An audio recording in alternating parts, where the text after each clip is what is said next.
Loh, absensinya sekarang bisa kan? Coba ya, sekarang saya ini kan dulu. Belum saya mulai sih. Nah.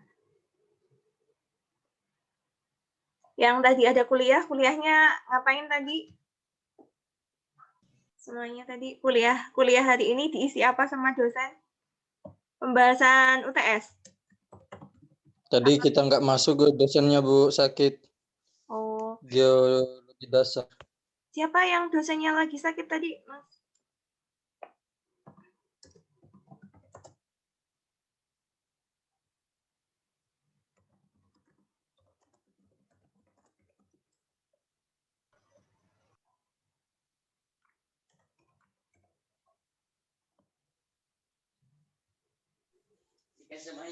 Pak Miftah, Bu. Miftah, ya. Ya, kita doain. Iya, Bu. Bu, mau tanya absensinya di mana ya, Bu? Oh iya, Mas. Ini presensinya di sini ya, di link yang saya kasih. Saya share di grup juga, nggak apa-apa lah. Memang kalau kita kuliah online tuh banyak kendala sih. Dimaklumi. Oke, kayaknya udah banyak yang gabung. Saya mulai aja, sudah 31, 32. Sama saya 32 peserta. Baik, selamat siang semuanya. Assalamualaikum warahmatullahi wabarakatuh. Selamat siang, Bu. Siang, Bu.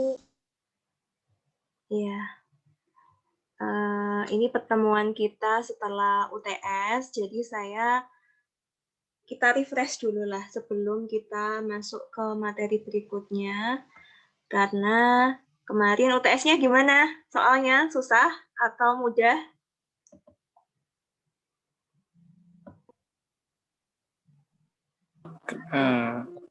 Gampang-gampang susah, Bu. Lumayan, Bu. Alhamdulillah. Gampang-gampang susah. Jadi kan gampangnya ada 2, dari susahnya cuma 1 kan tadi ya.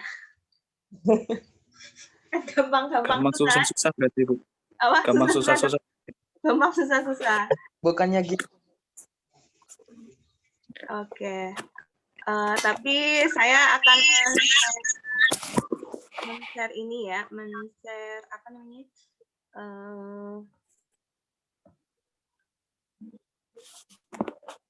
Sekilas review ya. Hari ini kita review dulu kaitannya materi kemarin.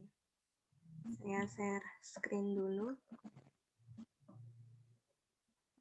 Ada yang dapat 100 sih akhirnya. Ada yang 2 kalau nggak salah dapat 100 setelah saya minta untuk diulang kan. Udah masuk layar saya? Masuk, Bu. Sudah, Mas, sudah.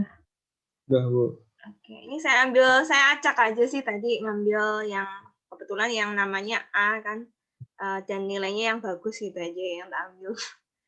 Ini pekerjaan dari Astrid Krisna Ramadhani. Soalnya kemarin 28 dia salah hanya 2.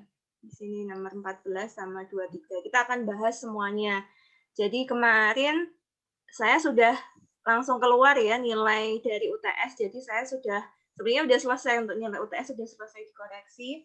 Hanya yang bagian tugas, sebenarnya tugas juga saya sih sebenarnya nilainya enak ya. Asalkan mengumpulkan, ternyata ada beberapa mahasiswa di geologi itu di tugas 1 atau tugas 2 ada yang kelupaan tidak mengumpulkan sepertinya. Saya nggak tahu, tapi ada beberapa gitu.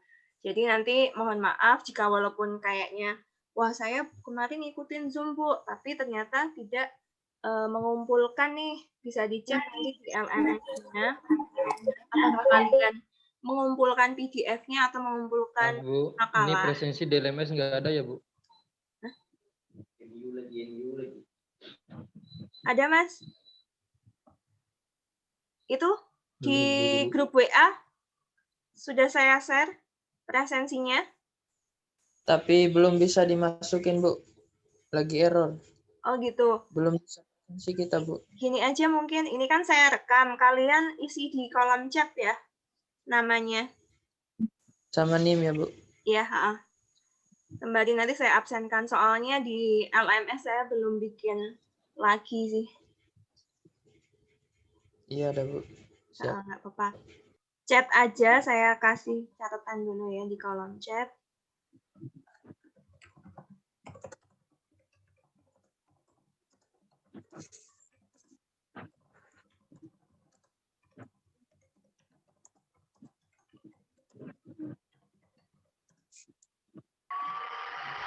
Iya Bu, tadi berarti total tugas ada berapa ya Bu dari awal?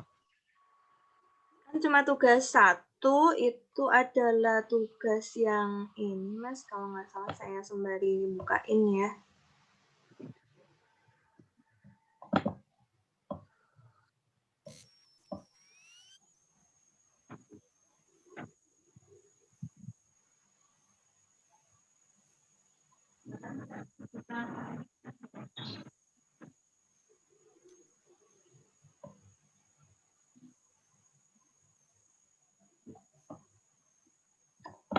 Tugas 2 kan memang kita ini presentasi, tapi saya minta untuk ngumpulin makalah.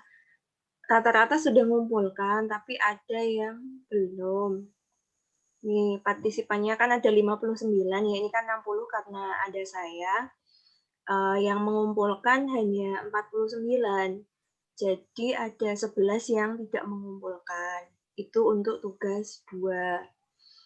Kemudian untuk tugas pertama itu saya tambahkan dari keaktifan juga ya. Nah ya, tugas 1.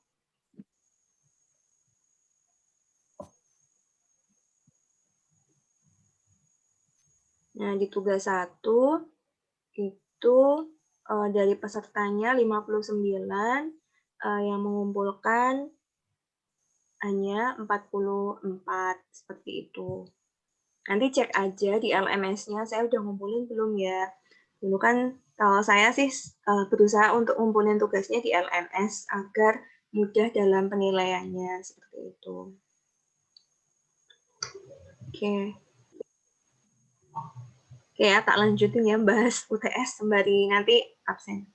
Oke, kita bahas satu persatu. Untuk UTS-nya rata-ratanya bagus ya, rata-ratanya hampir nilainya 66 kalau nggak salah 67. Jadi udah rata-rata sekelas itu B sih harusnya ya. Tinggal tugas-tugasnya aja sih, karena ada beberapa nggak ngumpulin. Nah, ini yang pertama, soal yang pertama sampai nomor 28 itu emang sengaja saya bikinnya di LMS secara acak, agar kalian juga belajar terlebih dahulu dan tidak mencontek sih, lebih tepatnya seperti itu.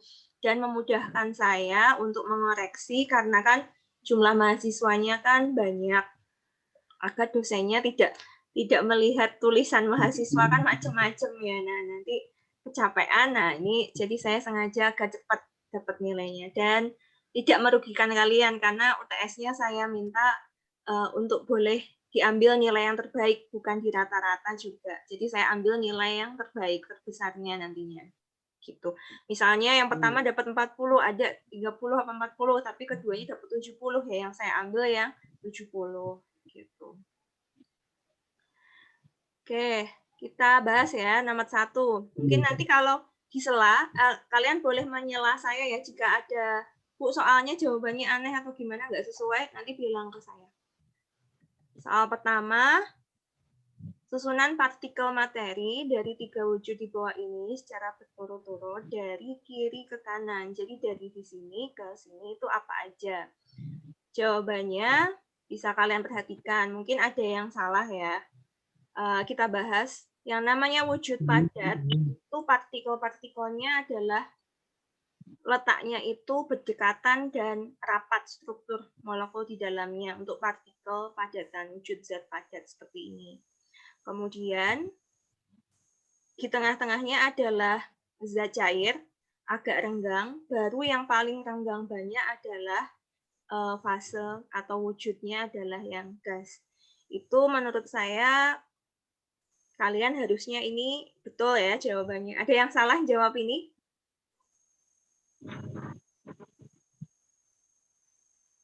Mudah-mudahan benar semua ya. Jadi padat, cair, gas. Jangan sampai kebalik karena ini saya sudah minta dari kiri ke kanan. Oke. Makanya kalau kalian perhatikan, gas di udara gitu ya, misalnya apa ya yang paling mudah, misalnya balon, kita ngisi balon gitu kan, kita masukkan gas kan dia partikel jaraknya kan sangat renggang, sangat jauh, jadi seperti yang di sini gitu. Oke, next. Jawab pertanyaan nomor 2. Ini pasti pertanyaan urutan nomornya beda-beda ya. Tapi intinya 28 itu sama semua, untuk 59 mahasiswa itu sama semua. Jawabannya sama, cuma acak urutan jawabannya termasuk pertanyaannya. Ini harusnya juga gampang. Hukum kekekalan massa menyatakan dalam setiap operasi kimia, kuantitas massa materi sebelum dan sesudah reaksi selalu sama. Gak masalah ya. Ini kalau sampai ada yang salah ya kebangetan lah ya. Namanya juga kekekalan massa, berarti massa sebelum maupun sesudah itu sama.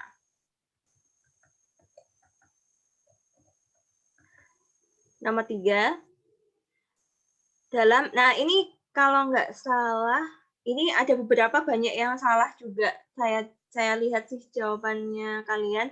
Dalam sistem periodik unsur kalsium memiliki nomor atom 20. Silakan dicek dengan pernyataan kalsium memiliki elektron valensinya 3 dan terletak di golongan 3A. Jadi ini pernyataan benar salah. Dengan yang dicek adalah dari kalsium memiliki nomor atom itu 20 itu benar. Dan kalian tinggal ngecek, kan kemarin saya sudah minta ya kalian ngecek di sistem periodik unsur kalsium itu apakah benar letaknya di golongan 3A. Jawabannya salah nih. Yang benar itu jawabannya yang salah.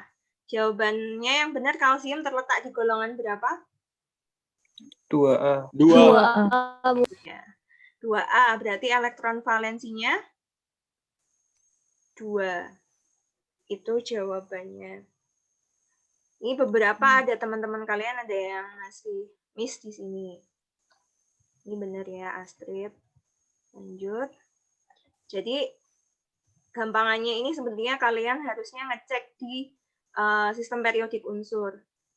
Kan apa namanya? Saya membolehkan kalian untuk ini ya, misalnya pas mengerjakan waktu 30 menit sambil googling pun sebenarnya tidak masalah ya, asal kalian benar-benar memanage waktunya dengan baik. Kan saya cuma kasih waktu 30 menit dalam rangka satu nomor itu 1 menit. Tapi ada yang pengerjaannya cepet-cepet juga ada sih. Mungkin besok waktunya saya cepetin lagi kali ya, karena udah pinter-pinter. Jangan, Bu. Jangan, Bu. Kemarin Jangan, Bu. bentar, kemarin Sudah pas sudah itu, Bu. pas. Oke. Ini ngerjainnya berapa menit tadi ya? Astrid tadi ngerjain 22 menit. Nah, berarti kan 25 menit udah bisa ya mungkin. Oke, kita lanjutkan nomor 4. Contoh unsur non-logam seperti di bawah. Nah, ini sebenarnya agak menjebak karena kalian banyak juga yang salah di sini. Jawabannya yang benar adalah, ini kan pertanyaannya adalah ada kecuali ya. Jadi kalau kecuali berarti harusnya adalah milih yang non-logam itu sendiri. Benar nggak sih? Contoh unsur non-logam seperti 2 ini kecuali, berarti yang tidak non-logam itu yang mana? Ini banyak yang jawab di karbon kalau nggak salah. Iya, ada yang jawab karbon ya? Kalau argon, oksigen, hidrogen kan udah jelas. Memang saya sengaja sih ada karbon sama raksa. Jadi diingat-ingat walau karbon itu padatan, tapi dia bukan termasuk logam. Kaitannya di sini karbonnya adalah karbon yang, jadi karbon itu ada strukturnya ada 2, yang grafit sama yang intan nanti. Dan saya keluarkan di soal berikutnya, karena katanya kalau di geologi kan banyak belajar unsurnya kan yang di batuan ini ya, batuan karbonat kalau nggak salah ya, di mineral karbonat atau batuan. Nah, ini jawabannya unsur logam adalah di raksa. Raksa, rumus ininya, rumus atomnya apa? Simbolnya? Raksa? Ada yang tahu? Kan dibahas tuh waktu kita presentasi. Raksa itu Hg, hydrargium. Raksa biasanya digunakan untuk di mana yang paling mudah kalian temukan? Termo. Apa, Pak? Termometer. Betul, Aki bukan Bu, termometer. air aki. Air aki bukannya ini ya? Asam sulfat ya?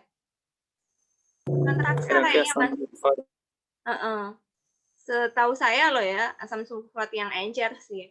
Bukan, raksa soalnya mahal kan, makanya harga termometer itu yang mahal karena di isinya itu sih raksa. Ya, betul, di termometer. Termometer itu kan biasanya isinya cairan yang bergerak, penanda suhu tubuh kita naik sama turun, itu adalah karena adanya raksa. Nah, kalau diisi cairan yang lain mungkin tidak akan kelihatan pembeda warnanya karena kan raksa warnanya agak ini ya, keperak-perakan gitu ya, jadi bisa tahu. Nah, dia termasuk walaupun dia fasenya atau wujudnya cair, dia termasuk unsur logam, diingat-ingat. Sedangkan karbon walaupun dia padatan, dia masuknya adalah non logam. Diingat-ingat itu, anak geologi harus paham. Oke, lanjut. Nah, ini gampang. Saya rasa banyak yang 100% benar lah ya. Ini soal saya udah saya bikin, tidak semuanya susah, malah gampang-gampang sebenarnya. Makanya dapat 100 itu sangat memungkinkan ngerjain ini sih. Partikel dalam atom bermuatan negatif, seperti pada gambar dinamakan elektron. Nggak masalah. Kalau positif namanya apa? Proton. Proton. Proton, Bu. Yang nggak bermuatan? Neutron. Netral.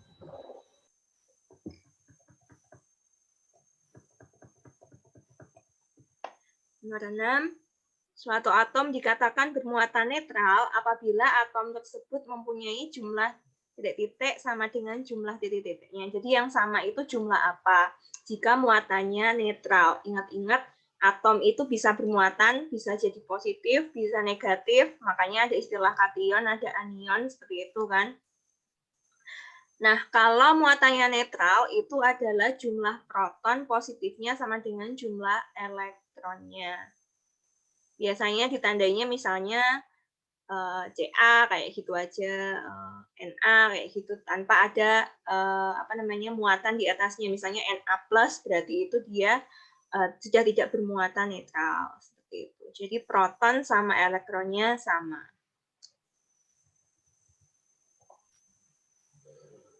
Oke.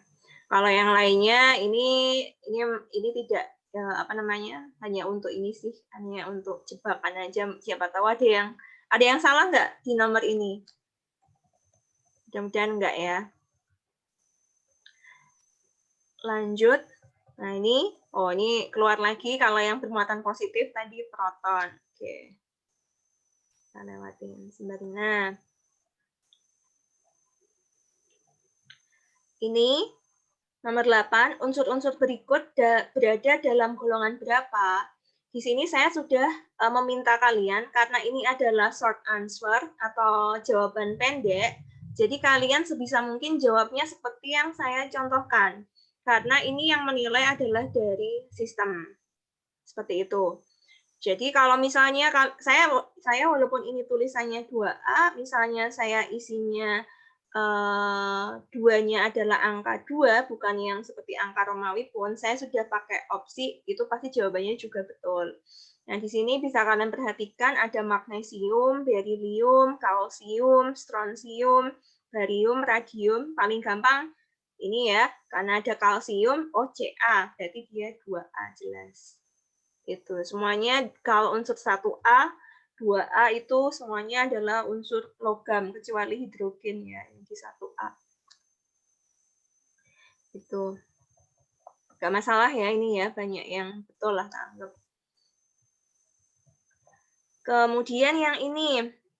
Nah, ini sebenarnya saya keluarkan mirip di latihan ya, di slide saya, atau tugas mungkin ya, saya lupa, nanti coba kalian cek. Sebanyak 30 gram garam, yaitu NaCl, dilarutkan dalam 120 gram air. Maka kadar garam dalam larutan tersebut dalam persen massa adalah titik-titik persen. Di sini saya sudah meminta kalian untuk menuliskan angka saja, tanpa dikasih koma, atau berarti artinya tidak perlu ada desimal-desimal segala gitu kan. Dan saya memang bikin soalnya, ini angkanya sudah yang angka bulat gitu ya. Nggak mungkin ini angkanya 20,5 tuh enggak. Jawabannya memang saya sengaja membuatnya yang gampang. Caranya juga mudah ya. Tinggal rumusnya adalah persen massa itu adalah massa dari zat terlarut. Terlarutnya di sini adalah garam sebanyak 30 gram. Dibagi total dari pelarut ditambah terlarutnya atau garamnya. Berarti 30 ditambah 120 kali 100%.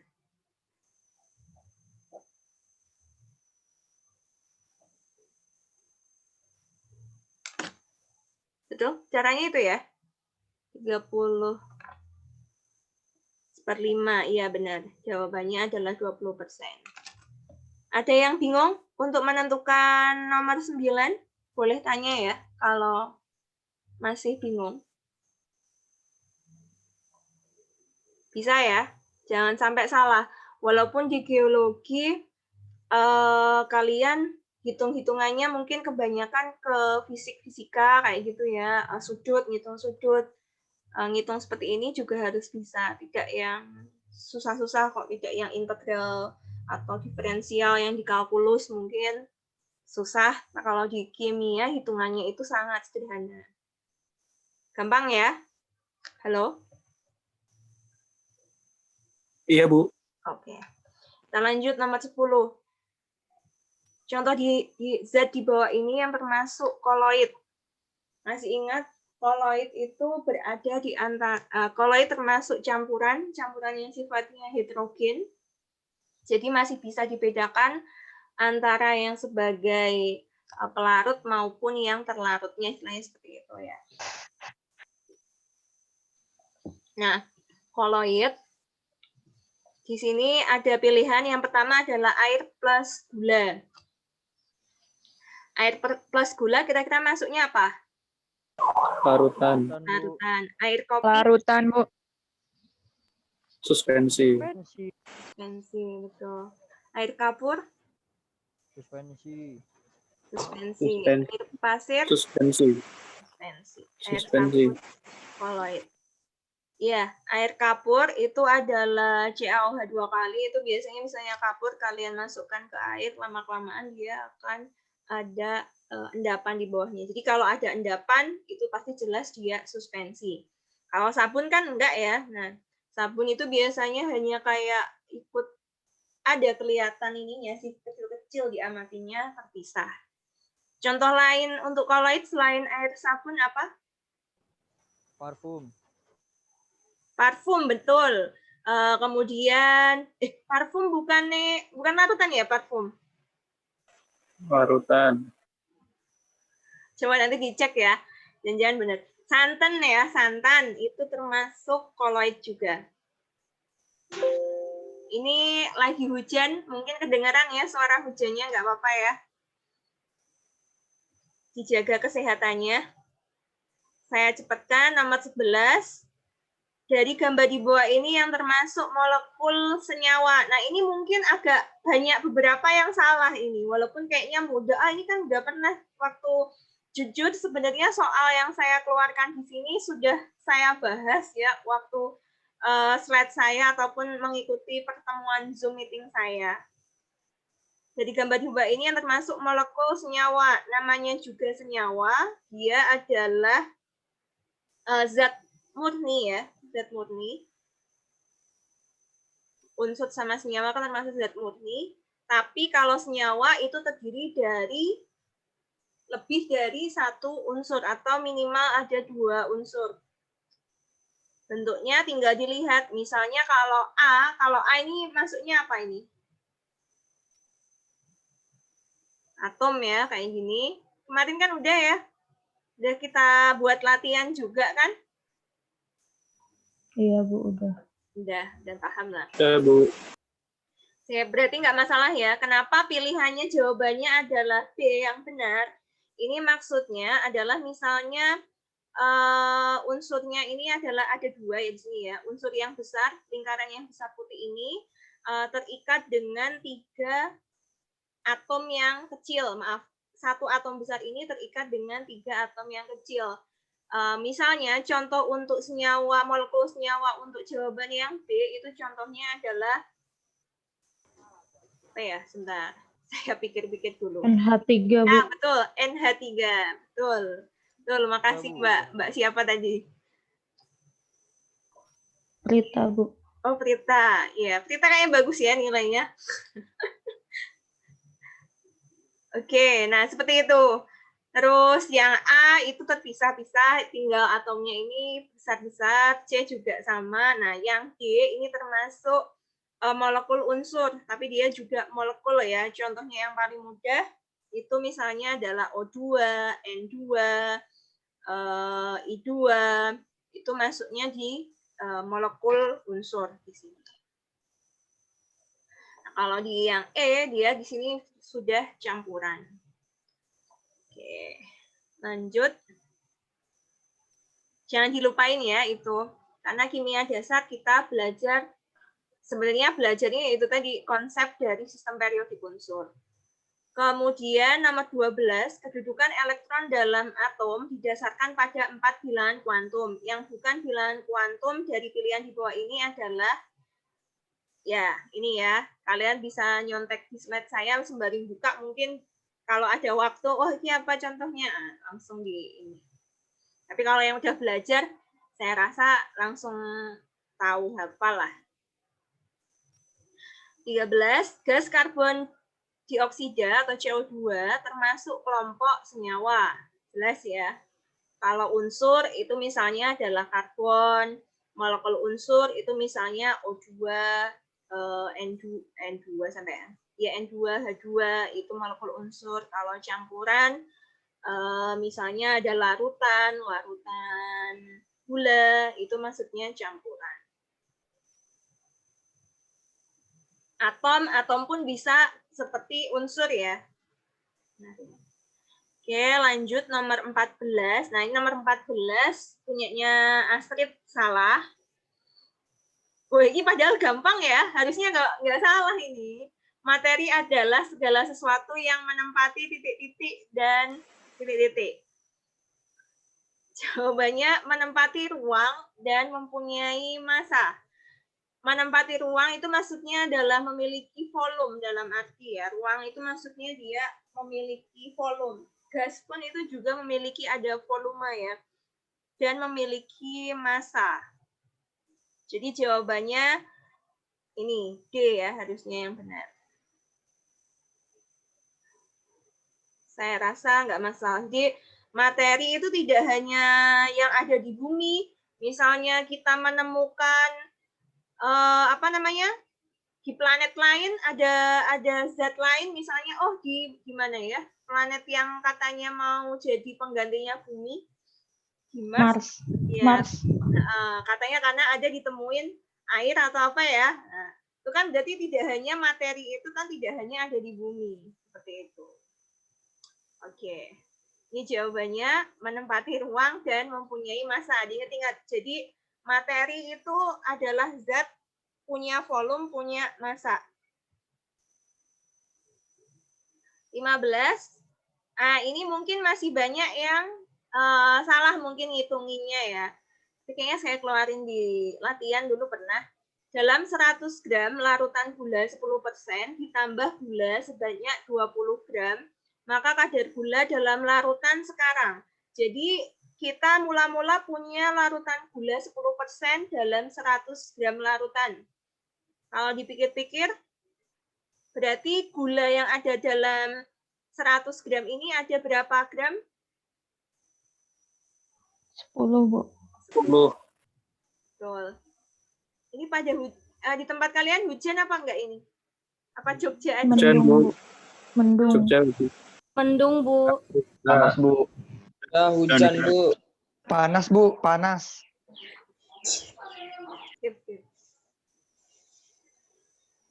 Ya, jaga kesehatannya ya. Ini saya juga nggak masuk ke kampus karena kurang fit ini.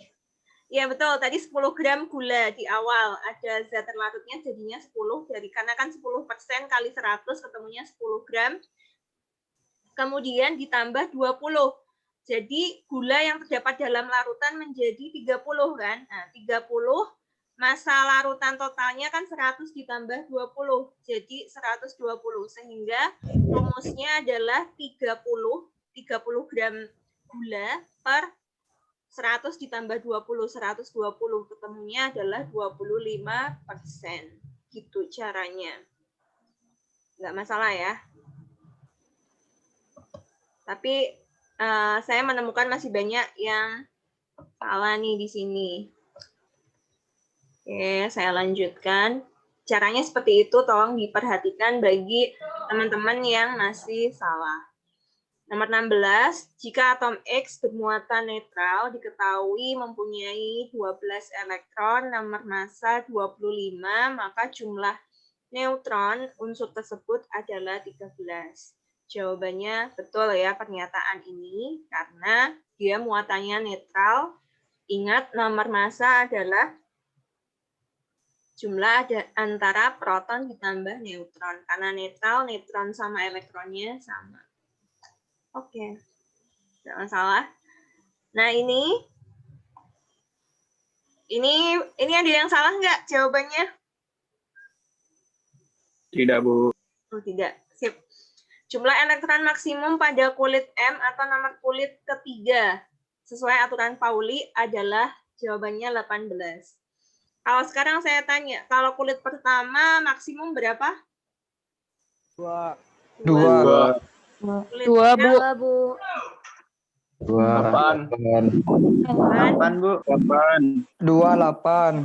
18. Terus? 32. Oke. Sip. 18. Air atau H2O dicampurkan kapur menjadi campuran air kapur, termasuk kelompok suspensi ya, tadi udah ya. 11.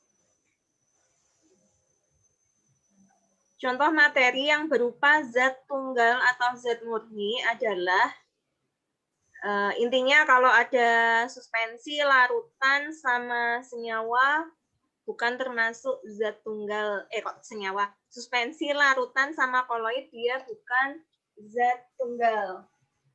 Dia termasuk campuran. Jawabannya unsur dan senyawa. Ini di slide saya ada ya.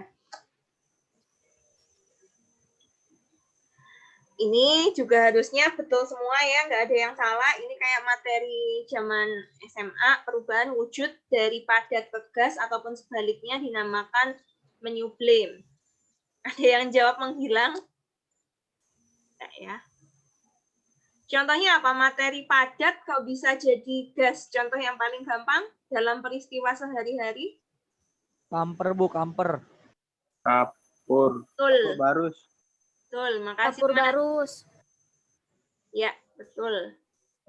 Kapur barus, lama-kelamaan dia akan menghilang. Sama juga kayak pengharum ruangan ya. Pengharum ruangan yang untuk di pakaian atau di apa? Kamar mandi juga mungkin ya. Stella. Yalah. Kamper, Bu. Supermerek, supermerek. Ya, betul. Itu adalah contohnya padat menjadi gas. Kalau gas jadi padat ada nggak nemuin contohnya? Kan sebenarnya ini ya bisa bolak-balik kan peristiwanya. Kayak batu-batuan yang kalian pelajari kan juga membentuk siklus kan sebenarnya. Ya nggak sih? Atau saya salah? Yang kakak tingkat mungkin yang tahu. Oke, lanjut ya. Nomor 21. Gambar di bawah, ini adalah gambar belerang yang banyak kita temukan di gunung berapi yang memiliki lambang unsur di sistem periodik unsur S. Tahu namanya apa S? Sulfur. Oke. Sulfur, Bu. B apa B? Ada nggak B? Boron. Boron. Ada yang tahu? Ya. Nggak. Boron, bener nggak ya? Nanti coba dicek ya. Saya juga. Boron. Nah, Na apa Na? Natrium. Natrium, Bu. Sa ada nggak? Cuma saya ngarang. Kalium. Be, Be, berilium. Beryllium. Barium. Nanti kalian belajar unsur-unsur. Jadi sulfur bentuknya bagus banget ya. Dan juga bermanfaat ya. Ya tapi jangan terlalu berlebihan. Kalau nggak salah kan beberapa ini produk kecantikan yang untuk akne atau jerawat kan ada kandungan sulfurnya ya. Oke, nomor 22. Contoh unsur logam seperti di bawah ini, kecuali, nah ini memang sengaja soal ini saya bolak-balik, pasti pilihannya kalau nggak grafit atau raksa gitu kan. Kalau logam itu adalah raksa, tapi kalau karbon itu masuknya adalah non-logam. Jadi di sini unsur logam seperti di bawah ini kecuali grafit. Gampangnya kalau menghafalkan yang unsur logam, biasanya unsur-unsur tersebut juga diakhiri penamaannya dengan ini di bawahnya di akhir namanya ada biasanya itu adalah untuk unsur logam kebanyakan. Nah ini nomor 23 ini hampir rata-rata salah kalau nggak salah ya. Saya nggak tahu kenapa ini pada jawabnya ini dikirainnya jawabannya benar. Jadi sebetulnya pernyataannya salah. Coba kita bahas.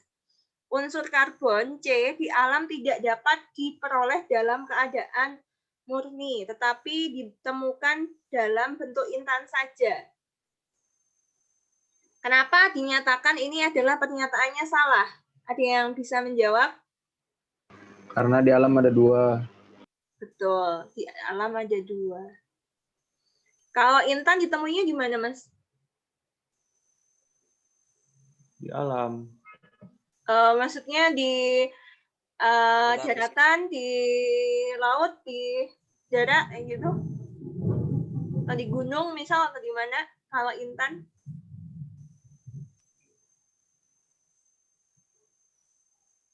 Di dalam bumi, Bu. Di dalam bumi. Di ini ya? Di daratan loh.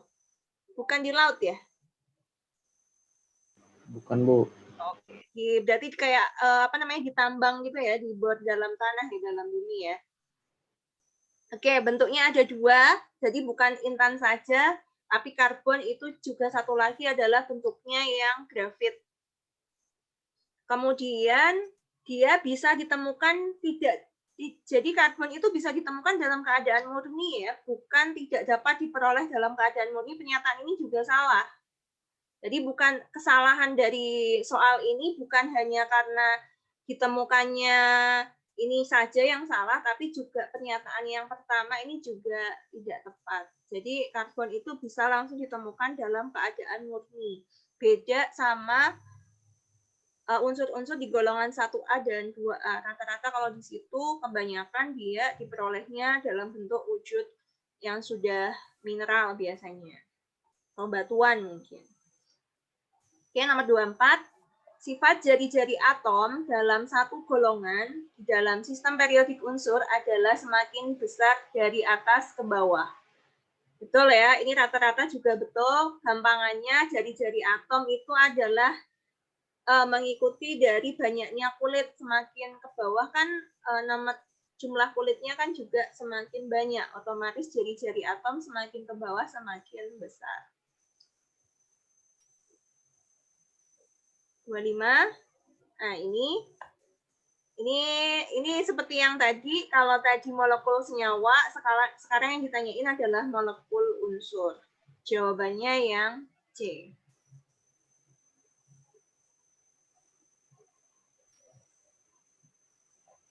26. Gambar di bawah ini adalah logam emas yang memiliki lambang unsur di sistem periodik unsur adalah AU. Ada yang salah kah jawab ini? Kirain jawabnya Karena ini ada tulisan gold, jawabnya GD gitu aja mungkin. Tidak, Bu. Oh, tidak. Sudah pintar ya. AU ada yang tahu kepanjangannya? Aurum. Aurum. Oke. AG apa? Argentum. Betul. Argentum nama ininya apa? Indonesianya? Perak. Perak. Betul. Mas siapa? Tadi yang ngomong. Amin. Hah? Amin Fadilah, Bu. Amin Fadilah, Bu. Oke. Ya, betul. Ya, anak geologi kan mungkin tertarik dengan ini ya, bidang-bidang ini. Oke, nomor 27. Air H2O yang dicampurkan dengan garam dapur menjadi campuran air garam termasuk kelompok gampang ya, larutan. Ini soal-soal gampang sih. Kalau soal-soal seperti ini harusnya tidak salah. Tidak boleh salah, malahan harus betul.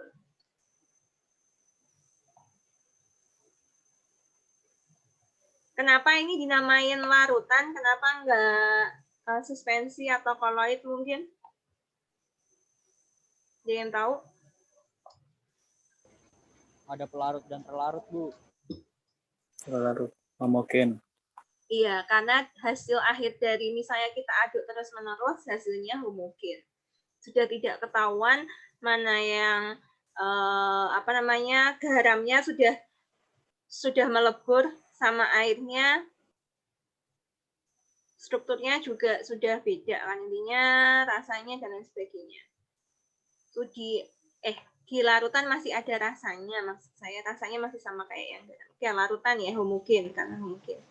Terakhir nomor 28. Contoh 5 unsur logam antara lain magnesium, aluminium, kalsium, raksa, dan natrium. Jawabannya betul. Ini saya keluarkan terus ya. 3 soal pasti ada terkait logam maupun non-logam. Kalian harus tahu betul-betul bedanya logam sama non-logam itu apa. Di sini raksa, dia walaupun cairan, sekali lagi dia termasuk logam. Gitu untuk pembahasannya. Ada yang mungkin komplain terkait ininya, terkait kunci jawaban yang saya bikin di sini? Tidak, Bu. Enggak ya. Tidak, Bu. Bu. Jadi harusnya sudah paham dan sudah mengerti. Oke. Kemudian ini mau langsung materi berikutnya? Atau sampai di sini dulu pembahasannya? Kalau nggak ada yang mau ditanyain, saya udah siapin sih materi berikutnya.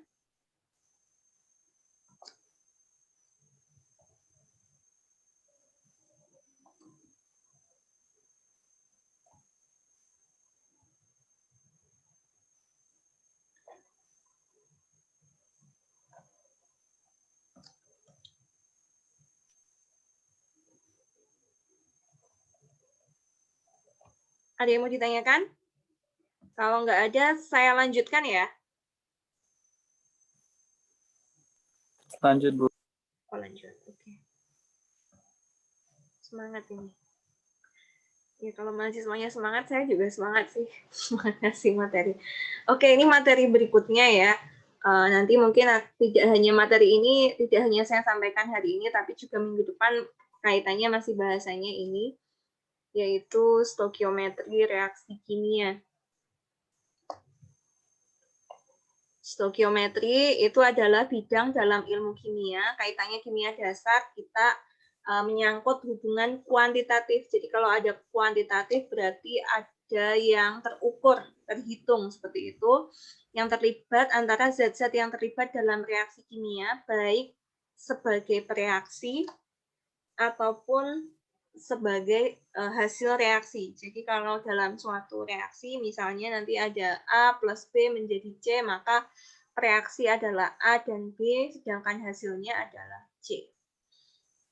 Stokiometri itu juga menyangkut perbandingan atom antar unsur-unsur dalam suatu rumus kimia, misalnya perbandingan atom H dan atom O dalam molekul H2O. Kita kayaknya kemarin stokiometri sudah sempat membahas sedikit saat kita belajar hukum-hukum dasar ilmu kimia gitu. Jadi ini penemunya ahli ini ya yang pertama kali menemukan prinsip dasar stokiometri, di mana stokiometri adalah ilmu tentang pengukuran perbandingan kuantitatif atau pengukuran perbandingan antar unsur kimia yang satu dengan yang lain. Jadi gampangannya matematikanya kalau di kimia ya di bagian ilmunya ya di stokiometri ini kaitannya. Nah, ngitung-ngitungnya di sini. Kalau kemarin mungkin ngitungnya cuma sederhana, ngitung persen itu pun tidak pakai reaksi pun langsung bisa ya. Kalau ini kita perlu paham dari detail koefisien reaksinya, kemudian hasil produknya itu kita perlu tahu untuk menyelesaikan perhitungan kimianya. Nah, di sini untuk menyelesaikan soal-soal perhitungan kimia digunakan asas stokiometri antara lain dari persamaan kimia dan konsep mol. Jadi nanti kita akan belajar terlebih dahulu yaitu persamaan kimia.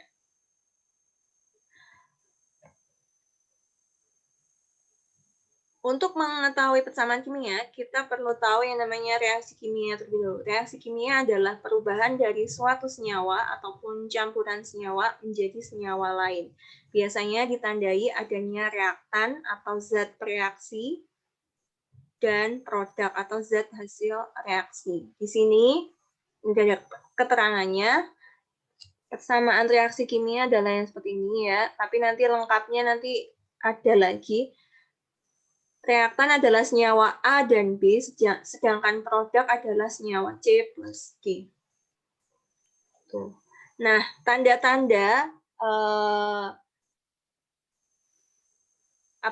tanda-tanda suatu peristiwa itu merupakan reaksi kimia, kita tahunya adalah jika ada tanda-tanda seperti berikut ini. Yang pertama adalah perubahan pada warna. Di sini bisa kalian perhatikan ya pengertiannya. Chopper tahu? Chopper apa chopper? Tembaga ya. Sembari belajar bahasa Inggris ini. Jadi tembaga berubah. Chopper itu tembaga itu aslinya warnanya apa, Mas? Yang tahu?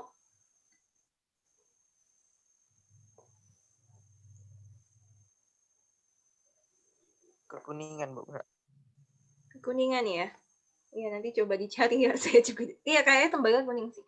Nah, ini black chopper berubah warnanya menjadi green atau hijau saat ada reaksi dengan gas-gas tertentu dalam udara. Seperti itu. Ini misalnya contohnya yang ini adalah patung Liberty di sini ya. Paling gampang lagi misalnya perubahan warna, misalnya kalian bikin apa, ditambah apa, ada perubahan warna. Nah, itu menunjukkan tanda dari suatu reaksi kimia.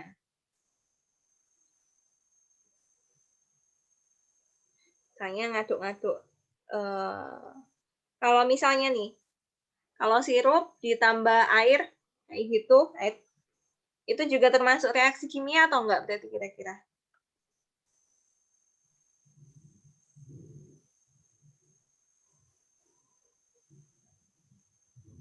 Halo? Ya, Bu. Kalau sirup ditambah air, sirupnya misalnya warnanya merah, air putih, jernih, kemudian direaksikan gitu ya, dicampur. Kan Bisa, terjadi Bu. perubahan warna. Apakah itu juga termasuk reaksi kimia? Bisa sebetulnya, Bu. Apa? Bisa. Oke, ini Iya, cuma mungkin. diskusi ya. Mencampur seperti itu. Gampangannya seperti itu sih.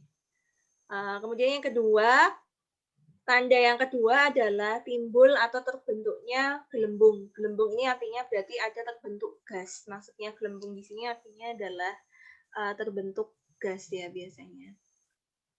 Biasanya ingat ya, misalnya waktu SMA kalian pernah melakukan percobaan larutan elektrolit sama non elektrolit, itu kan biasanya ditandai oh timbul gas nih saat larutannya itu dapat menghantarkan listrik, biasanya ada gasnya banyak dan lain sebagainya. Itu adalah bukti adanya reaksi kimia di dalamnya.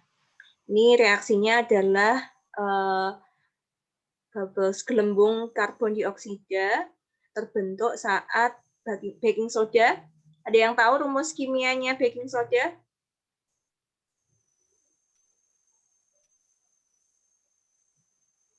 Soda kue ya. Nah, ini yang mbak-mbak ini.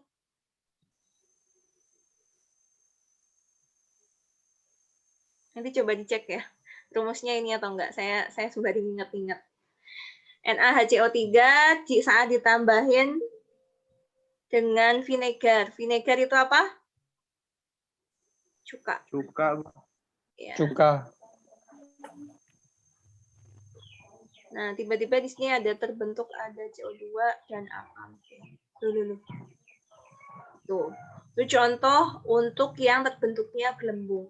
Reaksi terbentuknya gelembung yang paling sederhana juga itu banyak ya kita temukan dalam kehidupan sehari-hari kita. Misalnya apa nih?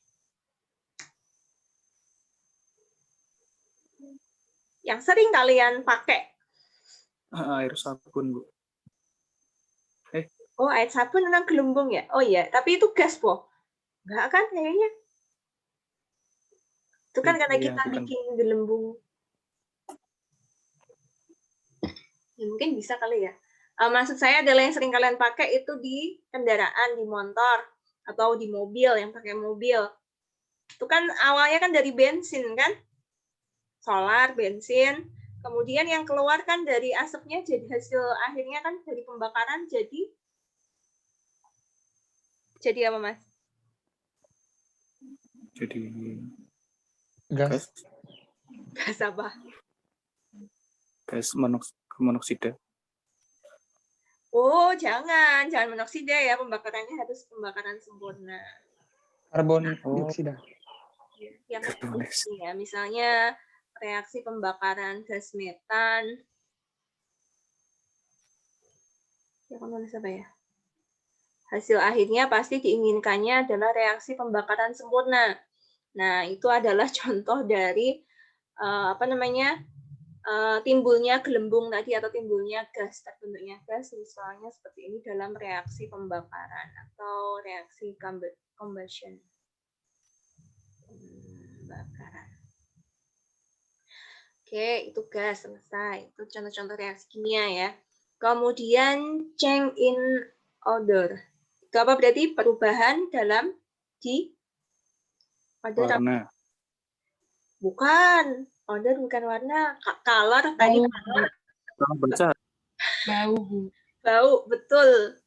Nah, paling gampang ya reaksi-reaksi pembusukan ya, dia termasuk reaksi kimia ternyata. Walaupun ada reaksi biologi karena ada mikroba gitu, makanya ini gambarnya kan buah-buahan ya. Kan biasanya busuk karena ada ya bisa karena udara juga sih, tapi maksudnya misalnya ada ulat, ada apa dan akhirnya jadi busuk. Itu akan menimbulkan bau yang berubah dari awalnya. Ini makanan-makanan.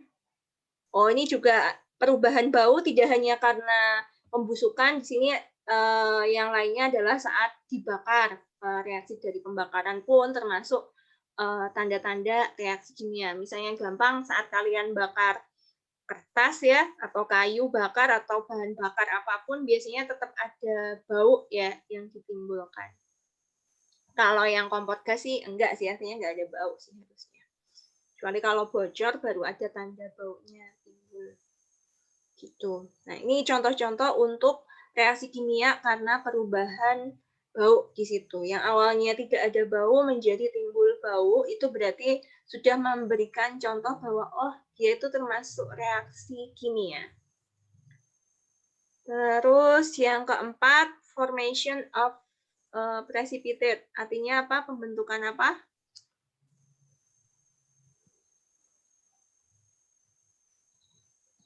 Coba. Endapan. Iya. Jadi ini kan tulisannya precipitate adalah padatan yang terbentuk saat dua liquid direaksikan atau dua cairan direaksikan sehingga menghasilkan endapan. Gitu. Ada yang bisa kasih contoh mungkin? Air kapur, Bu. Oh iya, betul. Air kapur.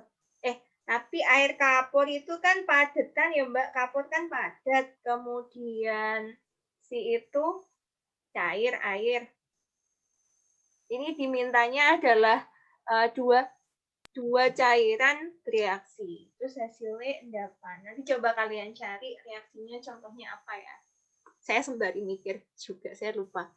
Ya itu nanti coba ya. Biasanya kalian kan harusnya semester ini atau semester besok itu kan ada praktikum di kimia kan kalau nggak salah, praktikum kimia analisis tapi. Nah biasanya di situ kalian belajar reaksi-reaksi kation anion untuk analisis logam. Gitu. Salah satunya mungkin akan ditandai dengan adanya endapan kayak gitu. Nanti coba dicari ya contoh-contohnya seperti apa untuk timbulnya endapan. Lanjut, di sini contoh tanda reaksi kimia lain adalah warming or cooling. Jadi ditandai adanya energi panas, baik energi panasnya itu dilepaskan sehingga suhunya naik sehingga timbul panas atau warming, pemanasan, ataupun energinya diserap atau dibutuhin sehingga yang terjadi adalah cooling. Gitu maksud dari warming or cooling. Contoh sederhananya adalah reaksi kimia yang ada warming or cooling ya reaksi pembakaran misalnya yang warming tadi ya. Kan itu pasti reaksinya timbul panas. Kalau yang cooling contohnya apa? Contoh yang cooling.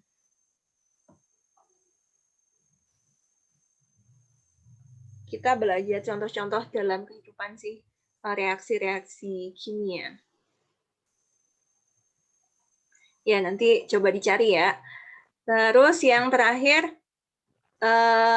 release of light. Jadi adalah melepaskan cahaya. Jadi biasanya kaitannya warming or cooling itu erat kaitannya sama cahaya juga ya di sini. Karena di sini ada perubahan energi.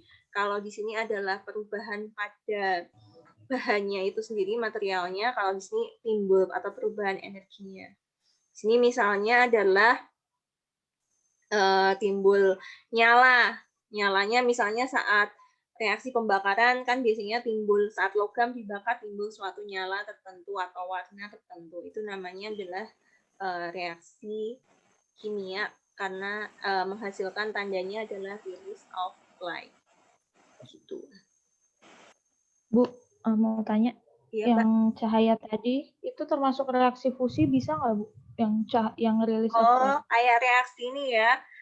Fusi itu apa? Pembelahan ya? Reaksi fusi di nuklir matahari misalnya itu termasuk nggak? Termasuk, Mbak. Karena kan biasanya dia ditembakkan dengan sinar alfa, sinar gamma, seperti itu. Dia termasuk reaksi kimia juga di situ. Bisa.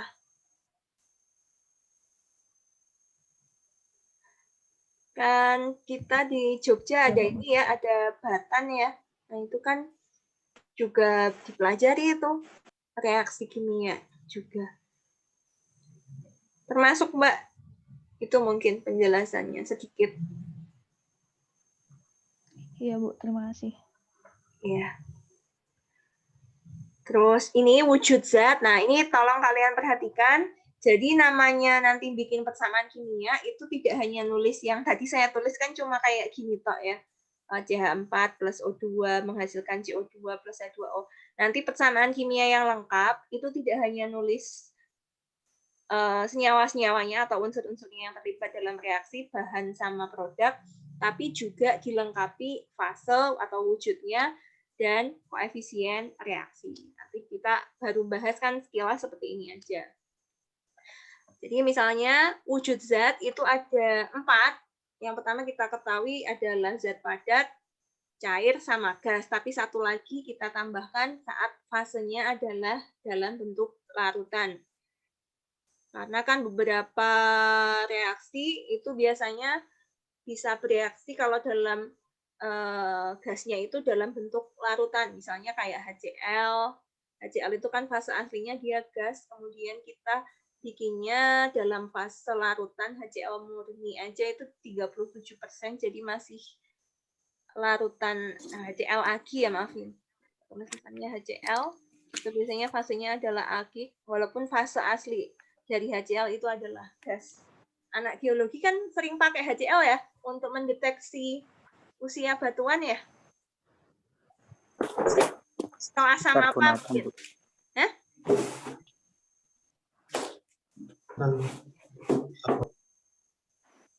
Pakai apa, Mas? Pakai asam apa?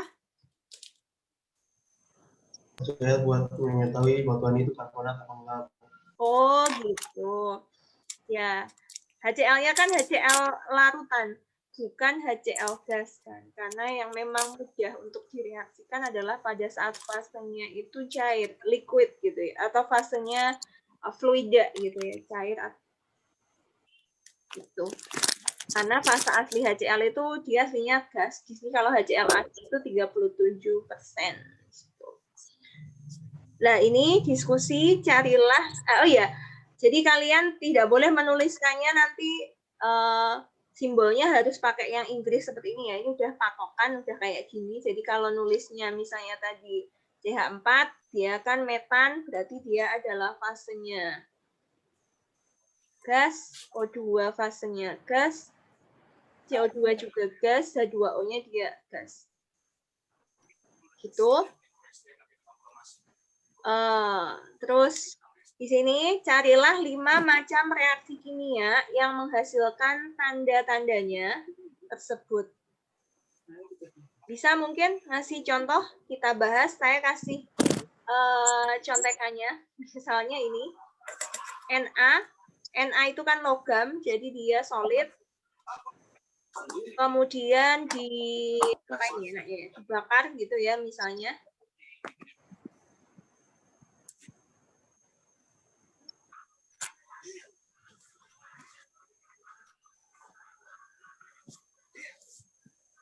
Hasilnya apa nih?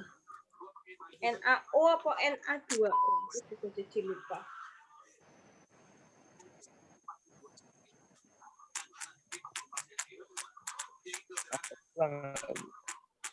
Wah, hujannya di sini saya deras banget ini. Di tempat kalian panas ya, Mas? Sudah selesai hujan. Sudah selesai hujan. Na2O.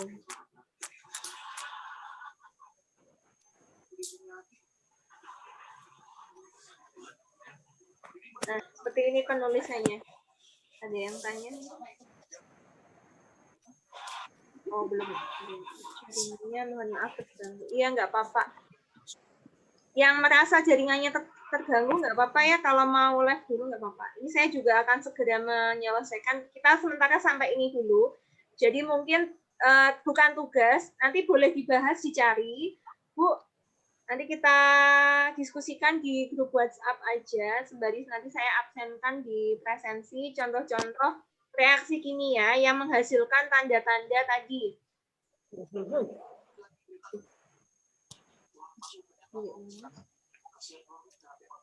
Jadi ada yang karena perubahan warna, ada yang timbul gas, ada yang karena timbul bau, ada yang timbul endapan, ada yang timbul panas ataupun menyerap panas, ada yang timbul cahaya. Yang paling gampang nanti contohnya adalah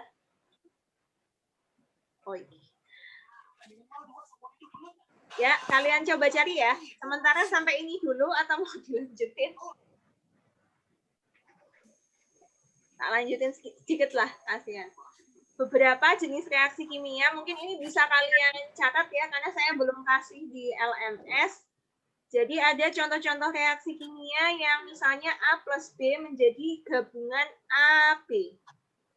Tapi ada juga AB, gabungan AB itu bereaksi menjadi terpisah sehingga terbentuk A plus B. Tapi ada juga AB ditambah C menjadi AC plus B. Dia yang keempat, yang terakhir, contoh-contohnya yang lain, AB plus CD menghasilkan AC plus BD. Saya akan bahas satu persatu. Untuk yang pertama, sembari kalian tulis, A plus B menjadi AB, berarti dia adalah reaksinya dinamakan reaksi kombinasi atau penggabungan. Bisa kalian perhatikan? A, mula-mula ada dua reaktan atau dua, ini untuk reaksi satu ya, ini contoh satu. Yang pertama, itu bahannya atau reaktannya itu dua, produknya di sini satu. Itu contoh yang, untuk contoh yang reaksi pertama. Arti dari yang reaksi pertama, bahannya atau mula-mulanya dua menjadi satu, berarti reaksinya dinamakan reaksi penggabungan.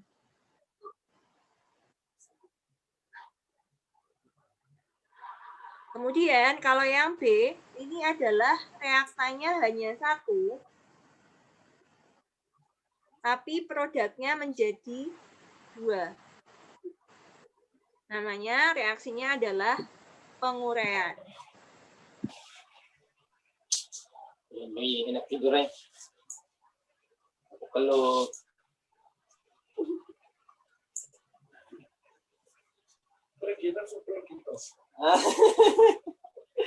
Kemudian yang ketiga, di sini reaktannya memang dua, produknya juga dua, tapi terjadi penggantian, di mana saat reaktan yang pertama AB berganti menjadi AC, sedangkan yang pisah C menjadi B.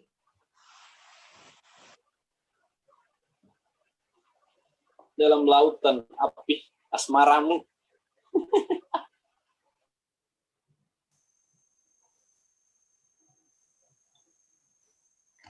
Gitu. Contohnya di sini.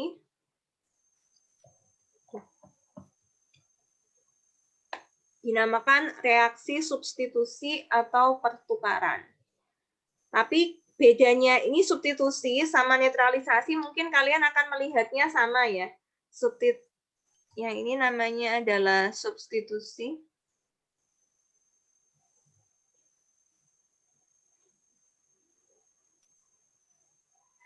Kalau yang terakhir ini adalah reaksinya penetralan.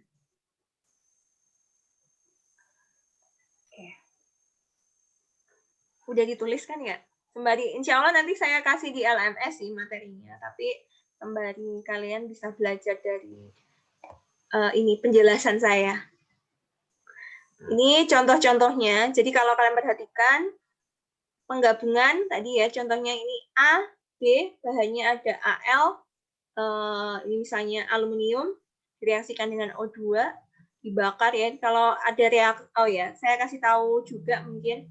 Kalau ada suatu reaksi ditambah O2 itu dan di sini adalah bahannya padat ataupun gas, itu biasanya rata-rata adalah reaksinya dinamakan reaksi pembakaran atau combustion.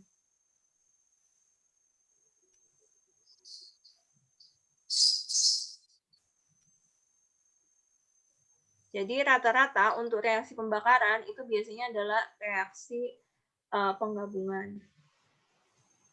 Rata-rata loh ya. Nah, kalau yang reaksi penguraian, nah ini yang awalnya kan di sini bahannya hanya satu yaitu CaHCO3 dua kali. Kalsium bikarbonat ya ini ya. Kayaknya anak geologi tahu lah ya, ini kalsium bikarbonat. Kemudian dia terurai menjadi CaO kapur tulis ya, CaO itu. Kemudian ada hasil gas, ada liquidnya. Jadi bisa kalian perhatikan kalau penguraian itu bahan sama produk itu lebih banyak produk. Jadi bentuknya tadi seperti ini. Kalau penggabungan dia bahannya yang lebih banyak dibandingkan produknya. Gitu. Contoh penguraian tadi ini reaksinya. Nah, yang namanya persamaan kimia itu adalah saat kalian menuliskan lengkap seperti ini.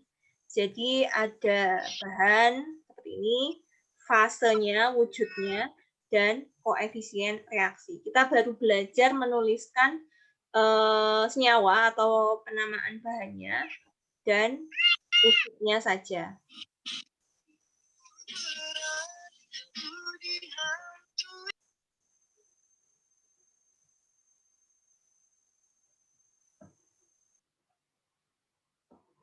Gitu.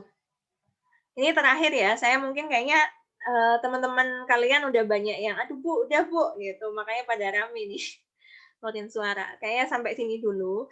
Jadi ini contohnya, nah untuk substitusi yang ketiga, itu misalnya adalah bahannya di sini ada seng, zinc di sini, bereaksi dengan HCl, namanya pertukaran, berarti HCl di sini yang awalnya Cl-nya dalam senyawa HCl itu tertukar ikut di ZnCl, kemudian hidrogennya dia terpisah, H2. Seperti itu. Itu namanya adalah reaksi contoh reaksi pertukaran. Jadi tertukar antara Cl yang awalnya dia berada dalam HCl, jadi berubah ke Zn-nya, ZnCl2, kemudian hanya itu terpisah menjadi hidrogen seperti itu.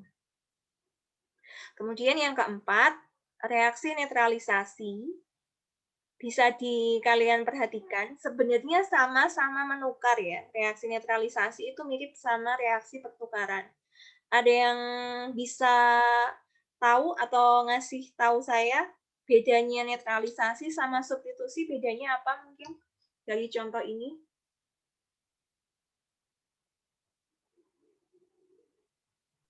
Gimana, Bu?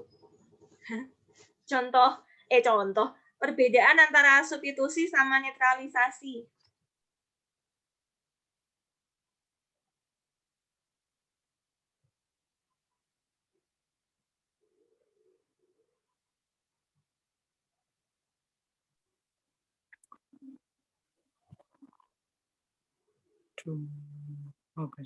Kan sebenarnya sama ya, sama-sama saling bertukar kan ini. AgNO3 ditambah HCl, hasil akhirnya adalah Ag ditukar sama Cl di sini, hanya ditukar sama NO3-nya.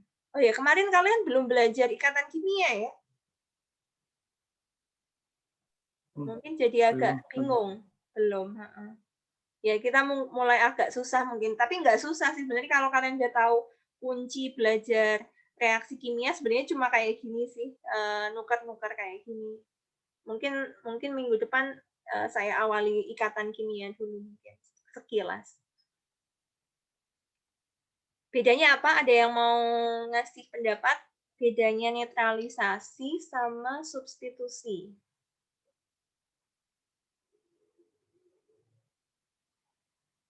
Kan sama-sama nuker ya. Ini kan Zn sama HCl, jadinya adalah Cl-nya ikut di Zn, kemudian hanya menjadi tunggal.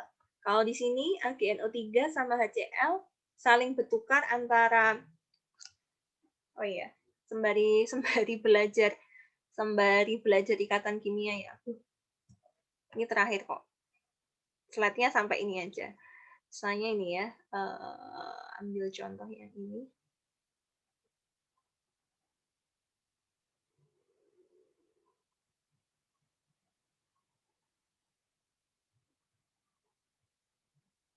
Jadi AgNO3 aqueous atau larutan AgNO3 itu tuh terdiri dari muatan positif atau nanti kalian mengenalnya kayak biloxnya atau muatannya ya. Ag muatannya plus 1 sedangkan NO3, aduh salah kan nulis NO3-nya. NO3 min Nah, sedangkan HCl itu dari H plus ditambah Cl minus.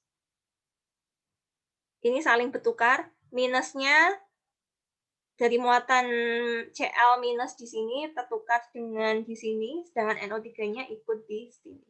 Itu maksud yang netralisasi. Jadi sama-sama menukar. Bedanya apa kalau netralisasi atau penggaraman dengan substitusi? Ada yang mau kasih pendapat? Belum tahu ya. Saya kasih tahu bedanya. Kalau di substitusi itu ada reaktan yang dia tunggal.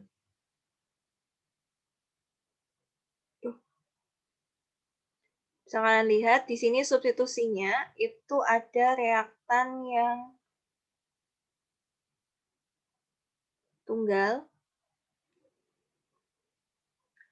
Kemudian, sedangkan di penggaraman itu reaktannya baik yang reaktan 1 AgNO3 dan HCl itu dua-duanya bentuknya tidak lagi bentuk seperti ini, unsur seperti ini, tapi sudah bentuknya adalah persenyawaan dua-duanya.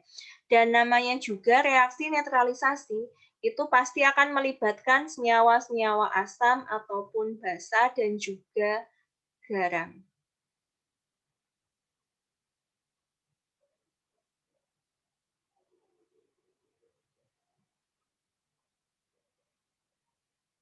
Gitu. Itu penjelasannya. Ada yang mau ditanyakan mungkin?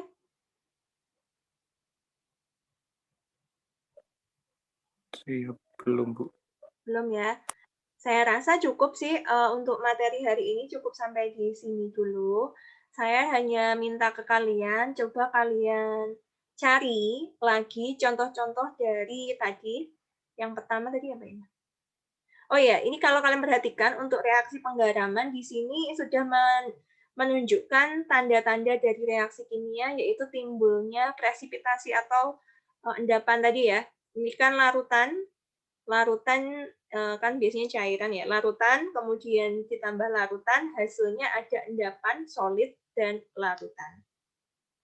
Itu adalah tanda reaksi kimia yang menimbulkan endapan atau precipitate. Terus ini timbul gas, sudah kelihatan di sini. Ini juga timbul gas di sini.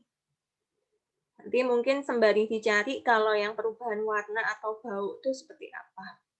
Kalau energi kaitannya warming or cooling itu biasanya rata-rata itu biasanya sudah ada istilah nanti kalian mengenal ada reaksi eksotermis dan reaksi endotermis. Itu di materi yang lain. Gitu. Sementara bukan tugas, hanya untuk latihan aja menambah pemahaman kalian karena saya nyampeinnya nggak mungkin semua saya sampaikan secara online, jadi harus lebih banyak ke kalian. Jadi coba tolong kalian cari contoh-contoh dari reaksi penggabungan, reaksi penguraian, reaksi substitusi, dan reaksi penggaraman. Itu contoh-contoh lainnya seperti apa. Kemudian juga cari juga contoh yang menimbulkan tanda-tanda reaksi yang lain, misalnya saat menimbulkan bau ataupun perubahan warna, gitu. Oke, ada yang mau ditanyain? Cukup? Cukup, Bu. Oke, kalau sudah mungkin saya bisa akhiri pertemuan hari ini sampai di sini. Kira-kira butuhin rekaman saya lagi nggak ini? Maaf ya, kemarin belum jadi saya upload. Boleh, Bu. Butuh. Butuh. Ya udah, nanti insya Allah ini saya upload di YouTube. Jangan lupa di subscribe ya. Siap, Bu. Oke, terima kasih Oke, Bu. terima kasih atas kedatangan di perkuliahan hari ini. Nanti saya absenkan. Ini kan sudah ngisi chattingnya ya. Saya akhiri. Saya mohon maaf jika ada salah kata. Selamat siang. Assalamualaikum warahmatullahi wabarakatuh. Waalaikumsalam. Waalaikumsalam warahmatullahi Terima kasih, Bu. Terima kasih, Bu. Terima kasih banyak, Bu. Terima kasih, Bu.